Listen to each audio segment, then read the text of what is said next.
Nama saya Herman, sudah tahu ya. Saya ingin menyaksikan suatu peristiwa karena saya keturunan dari Fujian, Cungko, yang orang tua saya datang 12 tahun ke Jakarta. Dan mama saya dari Singkawang. Bukan. Tapi yang banyak menolong pejuang-pejuang kalau makan di waktu kungkung saya itu, yang memberi makan pejuang-pejuang di Singkawang. Dan saya karena keturunan saya dari Singkawang, mama saya tuh ketat banget soal sembahyang. Ya. Sampai saya dimusuhi dalam keluarga. Kalau ada kita mendengarkan firman, kasihilah musuhmu, berdoalah untuk mereka yang menganiaya kamu. Itu gampang, nggak sulit. Kita lupain aja, kan selesai. Kita jangan begaul dengan orang yang mau menganiaya kita. Tapi ini yang terjadi adalah mama saya yang menganiaya saya. Karena saya Kristen, satu-satunya di rumah. Saya dikucilkan, makanan saya dipisahin, saya dibenci sama mama saya. Umur kira-kira sewaktu saya masih umur 12. Waktu saya dibaptis di gereja HKBP Jatinegara. HKBP, ya. Karena guru saya orang Batak. Ya. Saya dibaptis di sana karena saya ikut. Karena kepala sekolah saya bilang, siapa yang mau dibaptis? Cuma ada 3 orang yang maju.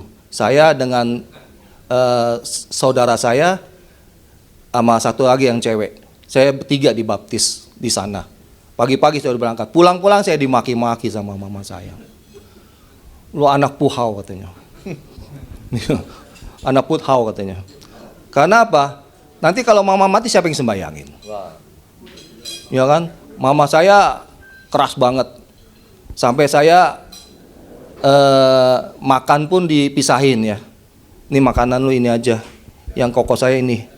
Tapi saya beruntung, kalau ciapo yang mama saya masak tiap malam itu, yaitu kolesom, yongsem ya, kalau tahu, sama ati ayam, sama jantung, direbus gitu kan, tiap malam itu ciapo itu. Terus ayam juga diisiin rempah-rempah, dimasukin dalam perutnya, dimasak. Saya nggak dikasih makan, kamu jangan makan ini. Tapi karena sampai jam 12, koko-koko saya belum pulang, terpaksa saya makan. Mama akhirnya, ya lu makan dah. Karena nggak dimakan, saya makan. Tiap hari saya makan ciapo, makanya saya sehat. Tanggal 11 saya ulang tahun, 11 Mei ini saya jadi 62 tahun sekarang. Jadi puji Tuhan saya bisa sehat, bisa segar bugar karena ciapo itu ya. Walaupun saya dimaki-maki, dianiaya sama mama sendiri. Mungkin kita belum pernah ngalamin, tapi saya alami gitu. Ya. Sampai saya selalu dicemoohkan, ya. Saya kalau dia sembayang, saya nggak boleh makan. Koko saya boleh makan, saya nggak dipisahin gitu. Kalau orang lain dipisahin ya, ini yang belum disembayangin gitu ya. Nggak, ini saya dipisahin, biar lu nggak makan katanya. Sedih sih memang. Tapi di akhir cerita, saya cuma berdoa pada Tuhan. Saya akan berpuasa 3 hari 3 malam untuk mama saya bertobat. Ya, nggak mudah memang, karena mama saya keras banget. Saya cuma satu doanya sama Tuhan. Tuhan, berikan satu peristiwa, momen, di mana mama saya bertobat. Justru doa saya ini sebetulnya nggak bagus ya. Yang terjadi apa? Papa saya kabur sama cewek lain. Mama saya sedih, mau bunuh diri. Pas saya pulang gereja, saya pelayanan, disuruh pulang. Pulang, cepet pulang katanya. Saya pulang. Saya temuin mama saya di ranjang lagi nangis. Saya lihat ada cukin ya. Cukin tau ya, buat gendong bayi ya. Udah gantung tuh di di tiang kamar mandi. Saya bilang, kenapa mama? Mama sedih. Nggak ada yang pedulin mama lagi katanya. Ya seorang wanita pasti sedih ya. Kalau ditinggalkan oleh suaminya gitu. Terus saya bilang, mah, ada satu pribadi yang tidak pernah nggak peduli sama manusia, saya bilang gitu. Siapa? Yesus. Disitulah panggilan saya masuk. Saya juga berpikir, kalau mama saya bertobat, di mana gerejanya? Sedangkan dia nggak bisa bahasa Indonesia, baca nggak bisa, nulis nggak bisa, dengar pun kadang-kadang nggak ngerti, karena dia cuma bisa bahasa ke, ya, haka. Terus saya berdoa, Tuhan gimana gerejanya? Siapa yang akan bimbing dia?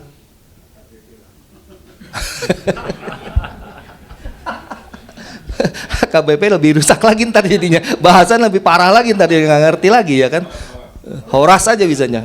Terus mama saya udah, oke, saya mau percaya Yesus, karena waktu kecil dia juga disekolahkan di misionaris yang di Pontianak, di Singkawang itu ada sekolah untuk anak-anak ya.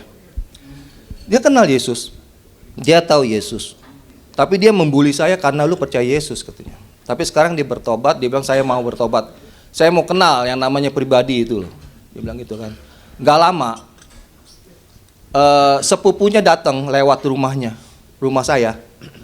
Mama saya tanya, lu mau kemana? Mau ke gereja. Gerejanya emang dekat di belakang rumah lu katanya. Oh, jadi Tuhan siapkan gereja untuk mama saya. Bahasanya kayak dari gereja Kristen Kartini ya, tahu ya. Jadi bahasanya kayak Tuhan siapkan. Dan mama saya akhirnya belajar Alkitab dari bahasa Mandarin, dikit-dikit diajarin sama ii saya itu ya, bibi saya itu ii. Diajarin baca segala tulis. Memang udah agak bisa dia baca sendiri. Jadi Tuhan siapkan bahasanya. Tuhan siapkan gerejanya. Dan Tuhan siapkan segala pembaptisannya. Dibakar itu namanya gambar nacah itu, dibakar 2 jam nggak kebakar. Jadi pendetanya doa dibakar, cus baru kebakar. Memang kepercayaan orang sana gitu ya. Terus setelah itu saya doa sama Tuhan. Tuhan, saya mau papa saya balik. Dalam keadaan apapun, papa saya balik. Pada saat itu saya dapat telepon dari encek saya, papa saya punya adik. Bapak lu masuk rumah sakit. Kenapa? Stroke. Wah, Tuhan dengar kali doa saya ini ya. Saya ke sana, saya bawa ke Sinse, dokternya teman koko saya bilang, udah bawa keluar dari rumah sakit ini. Nggak bakalan sembuh. Kalau stroke ini nggak bakalan sembuh di rumah sakit katanya. Bawa keluar. Diobatin sama dia. Dia memang Sinse ya. Bisa ngurut dan juga bisa kasih makan obat. Tapi sekarang dipakai di Australia. Sekarang tinggal di Australia karena banyak orang yang di sana yang pakai jasa dia. 3 minggu papa saya jalan. Iya, 3 minggu dia jalan. Cuma masalahnya lagi ada. Papa saya balik lagi ke sono. Saya kadang-kadang, Tuhan kan nggak gini doa saya kan. Papa saya balik. Iya balik, kan lu cuman bilang balik, nggak tinggal. Balik. Saya terakhir berdoa, Tuhan, saya mau papa saya matinya di rumah ini. Udah, saya ngomong gitu terakhir, matinya di rumah ini saya bilang.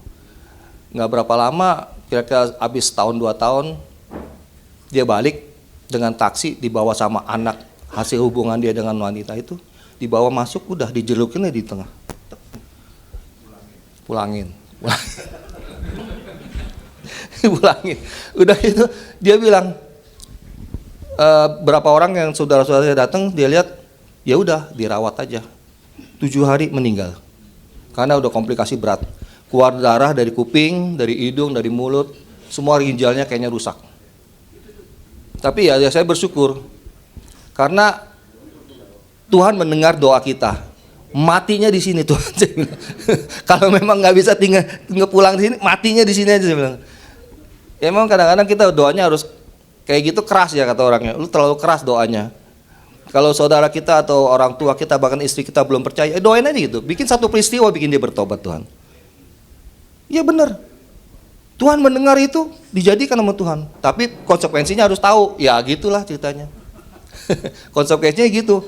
Saya kadang-kadang lihat, iya ya, mau satu orang bertobat aja Tuhan begitu repot gitu ngurusinnya.